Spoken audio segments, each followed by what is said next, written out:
ప్రపంచంలో వీరుడికి విలువ ఉంటుంది కానీ బీరుడికి విలువ ఉండదు. గతంలో పెద్ద పెద్ద యుద్ధాలు జరుగుతున్నటువంటి సందర్భంలో మనం ఎటూ లేము. ఎస్, అయితే అది మన చేతకాంతన కింద చూసినటువంటి వాళ్ళు ఉన్నారు. కానీ మన సత్తా ఏంటన్నటువంటిది చైనాని మొన్న నిలబెట్టి డోక్లాంలో ఇంటికి పంపించినప్పుడు తెలిసింది. అదే సందర్భంలో చైనా గాల్వన్లో ఎంటర్ అవుతున్నప్పుడు తన్ని తరిమేసినప్పుడు తెలిసింది.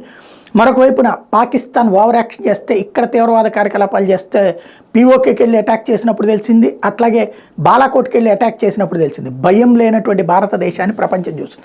ఇప్పుడు ఆస్ట్రేలియా భీకరమైనటువంటి ఫామ్ ఉందనుకున్నటువంటి దేశం కాస్త బీరువుగా మారింది అన్నటువంటిది అమెరికాకి సంబంధించిన మాజీ దౌత్యవేత్తలు చెప్తున్నారు. ఎందుకంటే ఇవాళ రోజున హౌతీ తీవ్రవాదులు వచ్చి ప్రపంచ వాణిజ్య వ్యవస్థను నాశనం చేయడం కోసం షిప్స్ను ధ్వంసం చేస్తుంటే అమెరికా కూటమిలో చేరకుండా భారతదేశం 4 యుద్ధ నౌకలు పంపించి దాని సంగతి ఏంటో తేల్చి సముద్రపు దొంగల బారి నుండి హౌతీ తీవ్రవాదుల బారి నుండి మన వాణిజ్య నౌకల్ని కాపాడుకుని తీసుకొచ్చేటువంటి పనిని చేస్తున్నాం. ఇప్పుడు అదే ఆస్ట్రేలియా వచ్చేటప్పటికి అమెరికా ఏర్పాటు చేసినటువంటి కూటమిలో చేరడానికి సిద్ధపడట్లేదు. తమ వాళ్ళ షిప్స్ని కాపాడుకొచ్చేటువంటి ప్రయత్నం చేయట్లేదు. ఇంత తెలివి తక్కువగా, ఇంత బానిసత్వంలో లేకపోతే ఇంత భయంగా ఎందుకు ఆస్ట్రేలియా ఉందని అమెరికా దౌత్యవేత్తలు నిలదీస్తున్నారు.